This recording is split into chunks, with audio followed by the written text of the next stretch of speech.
How's it going, everyone? Welcome back to Fraud on the Telly.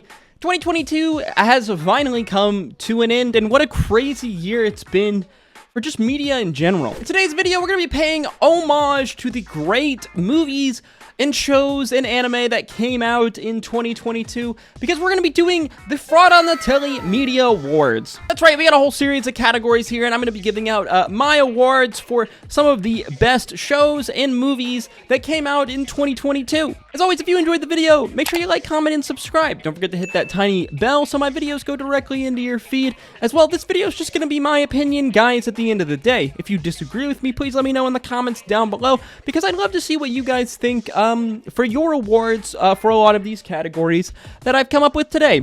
So we begin with our shows category. We're going to be breaking down a number of categories for the best shows of 2022, starting with the best reality show. Now, everyone is a sucker for reality TV in some kind of aspect, especially when we consider that documentaries and basically anything that is filmed live without really a script is essentially reality TV. We had a bunch of different shows that came out this year, some a lot trashier than others, but for me, I think this award is pretty simple. I hope I'm not cheating by putting this entry in for the winner of the best reality TV series, because in my opinion, it's gotta be Welcome to Wrexham. Yes, Welcome to Wrexham, the Hulu kind of soccer documentary, whatever you want to call it. There's been kind of a fad over the last 5, 6, 7 years of doing these football, soccer documentaries. Amazon likes to do them. Hulu, well, it seems like, are getting into it. And Welcome to Wrexham is a breath of fresh air and kind of this soccer football documentary series, kind of comedy almost, little genre of media. Welcome to Wrexham follows Ryan Reynolds and Rob McElhenney as together they purchase a tiny football club in Wales called Wrexham FC. Regardless if you're a big soccer fan or not, Welcome to Wrexham is just an amazing show. Whether you're enjoying the comedy from Rob McElhenney and Ryan Reynolds, or their hilarious relationship, or the fact that the show is almost written like episodes of It's Always Sunny, Welcome to Wrexham is a real breath of fresh air in kind of the sports documentary series, reality TV-esque series genre. While Amazon has All or Nothing, and those shows are very good and taken very seriously, Welcome to Wrexham has a fun blending of emotions. Most of the time it feels like it's a comedy, but it's also very serious and develops some real personal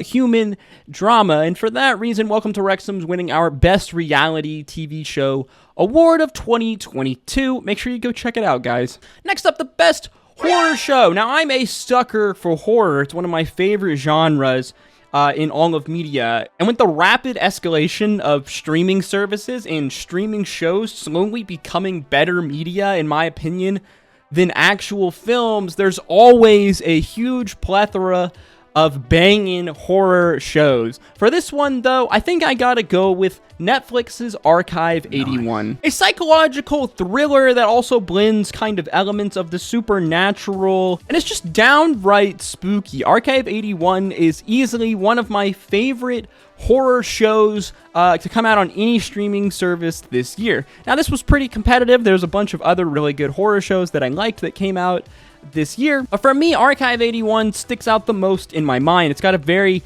interesting kind of theme, subplot, genre. The main character's speciality is that he repairs old tapes, whether it's cassette tapes or VHS tapes, and this is kind of the center of the whole story that comes out of this. It almost has a very anime-esque feel to it, because anime loves to take a very hyper-specific job or kind of genre type and then turn it into a whole big narrative show, and I really like what Archive 81 does here, besides the fact that it's generally just really spooky, and I love the broad kind of themes and ideas of the show. Overall, it's a winner for me. My favorite show, the best horror show, in my opinion, of 2022. Moving on, we have superhero shows. Now, the rise of Marvel over the last few years has led to a huge increase of superhero shows across all streaming services. Now, I won't lie to you guys, I'm super burnt out on superhero content. If anything, I think most Marvel movies are pretty garbage, and they've ruined a lot of kind of modern action and superhero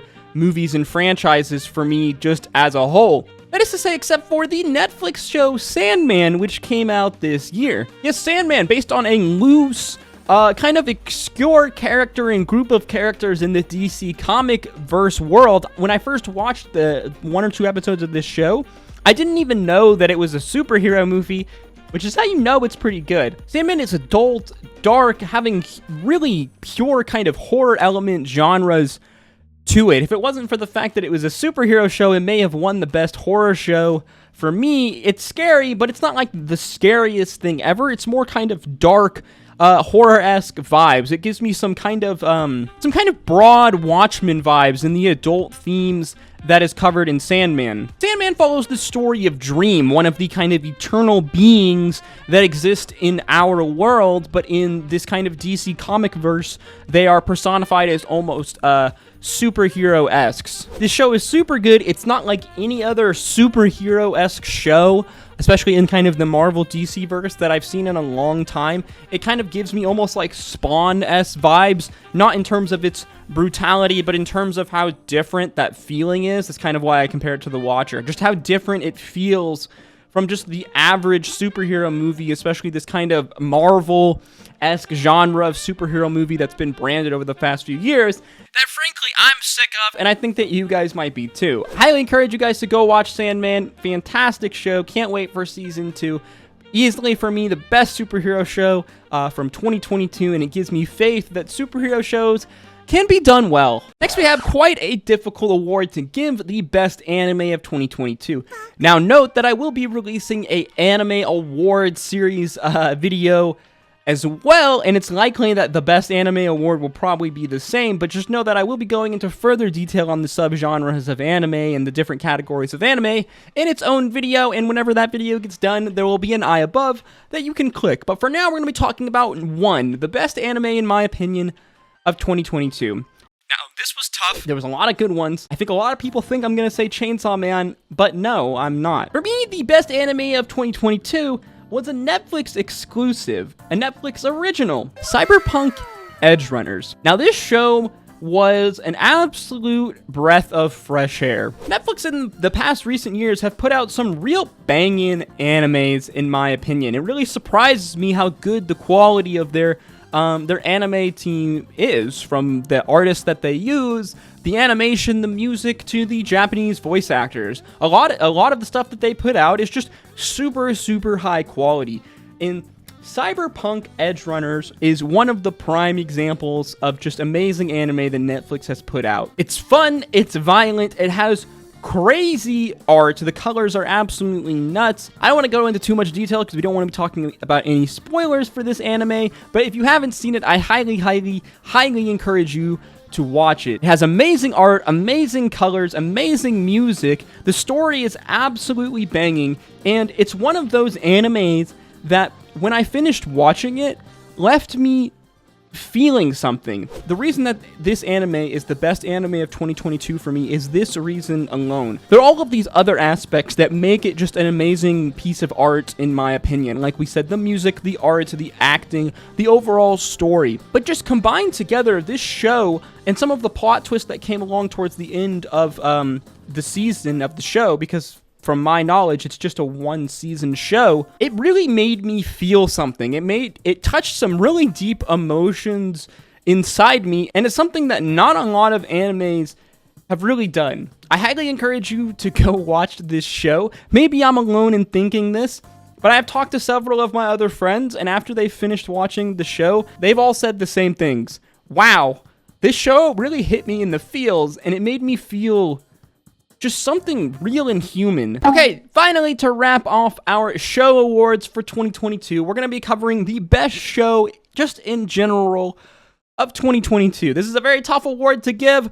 Like we said, streaming services have been going crazy with shows in 2022 over the last few years, and there's just so many that this could win, and it kind of comes down to just what you enjoy at the end of the day. For me, though, this award probably could really only go to one show.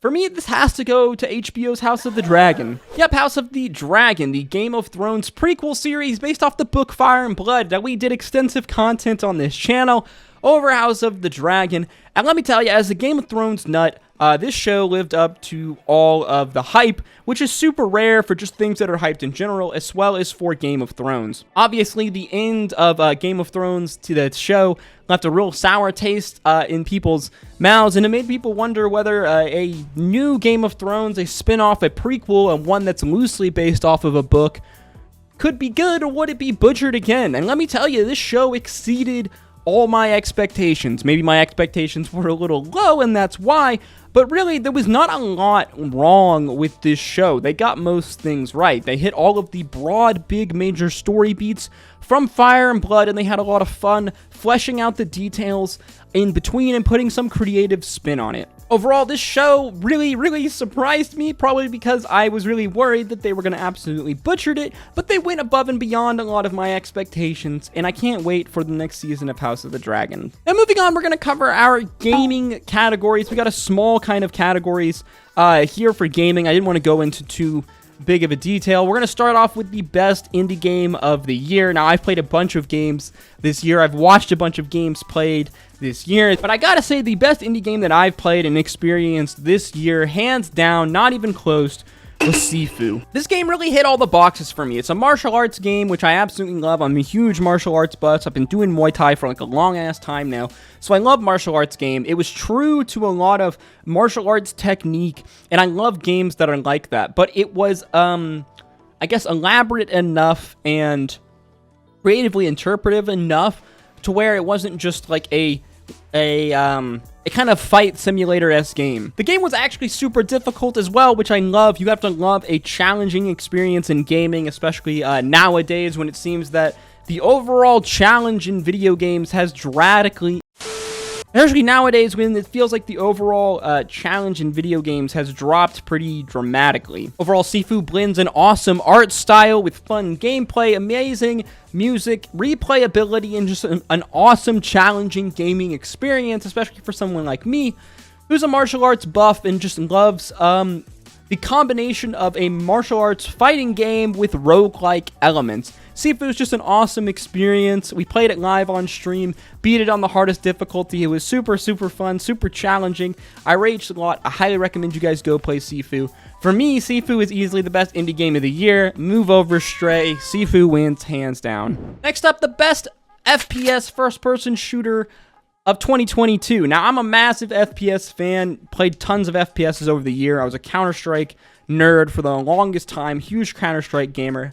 For me, there's really only one answer. This answer is Overwatch 2. If you've watched a bunch of my streams, you know I've been loving Overwatch 2, been grinding it super hard. Overwatch 2 is a great game. To me, it takes all of the things that I hated about Overwatch 1, which I thought was a super overhyped game in terms of an FPS genre, and just makes it better. Overwatch always should have been 5v5 from the very beginning. 6v6 just makes no sense. 5v5 makes way more sense in terms of a team fight, thinking about it concept. And yeah, Overwatch 2, why maybe not the biggest change from Overwatch 1 in general, I think it's just a better refined version of Overwatch as a concept. Finally, the best game award of 2022. For me, there's really only two options here. It's God of War or Elden Ring. To me, they're both absolutely fantastic, and I think both deserve to win the award. At the end of the day, it really comes down to what do you enjoy more. God of War has easily probably the best story of a game in 2022, possibly the best story game ever in any game ever created. This game is like watching an amazing movie, and the gameplay as well is nothing to scoff at, but I think this is where Elden Ring does beat it. Elden Ring, in terms of gameplay, for me at least, is much better. I enjoy the Souls-like gameplay. I love the open world of Elden Ring and the fighting mechanics of Elden Ring. Not to say that God of War's fighting mechanics and combat mechanics were bad. They were good, but I think overall, that is where it comes down to. For me, I think I enjoyed Elden Ring more, but both are absolutely amazing video games. Truly kind of sit at the top of pinnacles of gamings and kind of their respective genres. Really, the award goes to either. Take your pick. Like I said, I don't think there is a better story game out there right now than this God of War game that came out in 2022. It's absolutely fantastic. It's better than most movies that I've watched. If anything, this game could have won the Best Movie of the Year award if it wasn't for the fact that it's a video game. Speaking of movies, we move on to our movie category. First, we're going to start off with the best deep movie, the best big brain movie of 2022. A lot of times movies come along that really just make you think. It's something deep, it's something artistically wonderful, and I think that there's really no other option for this movie besides Everything Everywhere All at Once. There's really nothing more I need to say about this. If you haven't seen this movie, go and watch it. I think for a lot of people, this movie probably could have been their best movie of 2022. It's absolutely great. Huge, big concepts, really makes you think. There's really nothing more you can say. Go watch Everything Everywhere All at Once, guys. Moving on to the best thriller movie of 2022, and that movie is Prey. Yes, Prey, the newest addition to the Alien Predator kind of franchise series. This movie, I think, added some amazing depth to the Predator franchise, as generally Predator has just kind of been an action, horror, thriller-esque kind of movie. There hasn't really been a lot of depth to the Predator series, but I think that Prey gives us that depth. It helps us tell a very human story in the context of the Predator series, and I highly recommend this movie. It's still streaming live on Netflix. It's absolutely fantastic. I freaking love it. Super good. Go watch Prey, guys. Next, we have the best action movie of 2022. Now, there was a bunch of potential winners for this, as Hollywood loves to pump out action movies every year. This year, though, 2022 was special because the best action movie, in my opinion, to ever came out this year, and that movie was known as Triple R. Yes, Triple R. This may sound familiar because we did a whole review of this movie on the channel. Triple R is a Tollywood movie coming out of India, and yes, it has all of the crazy eccentricities that any Tollywood, Bollywood movie would have, and I absolutely love it. This movie puts Marvel movies to shame with some of its action sequences, use of CGI, and just amazing dramatic sequences. I cannot speak more highly on Triple R. We've talked about it multiple times on the channel. I highly recommend you guys go watching our full review on it. Please go watch Triple R. This movie is more than just a movie. It is a 3-hour experience. Everyone I recommended this movie to or watched this movie with has come away feeling the exact same way. I've only met a few people who didn't like it, and for me, I just think that's because they didn't get it, because it is crazy over the top, but in all of the right ways. This movie will put any Marvel movie, any modern action movie to shame. None of these movies will ever be the same for you once you watch Triple R.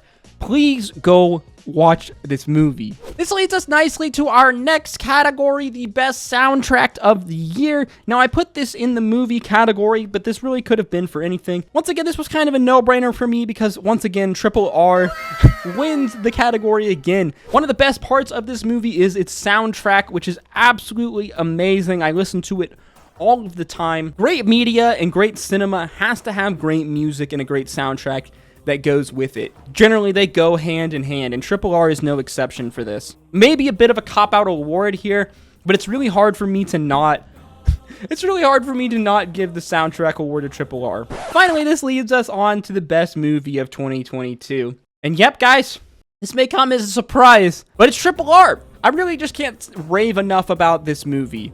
It really left a profound impact on me, and it just doesn't seem fair for any other movie that came out this year, or really any other movie that I've seen in the last like 3, 4, or 5 years. If you take away anything from this video, please go and watch Triple R. It was still on Netflix the last time I checked. It's 3 hours long, so book a day, book a weekend to watch it. Grab one of your friends, make some popcorn, because you will not regret watching this movie. And yeah, guys, that was it for the first Fraud on the Telly Media Awards 2022 Media Awards. I want to see all of your awards for the categories that we've had here in the comments down below. Let me know what you disagreed with me. Let me know if you agreed with me on any of the awards that I gave out. I look forward to seeing what you write in the comments down below, because I always enjoy watching new movies, new cinema, new shows, new anime, all of the above. Like we said, expect the anime awards coming real soon. That one's going to be spicy. I already know, because there was some crazy anime that came out in 2022. If I can leave you with anything at the end of this show, go watch Triple R, go watch Sandman, and go watch Cyberpunk Edge Runners. These were easily some of my favorite shows and media from 2022. As always, guys, if you enjoyed the video, learned something new, make sure you like, comment, and subscribe. 2022 was absolutely crazy year. I look forward to spending 2023 with you guys, and as always, I hope to see you in the next one. Stay safe out there. Until next time, peace, love, adu.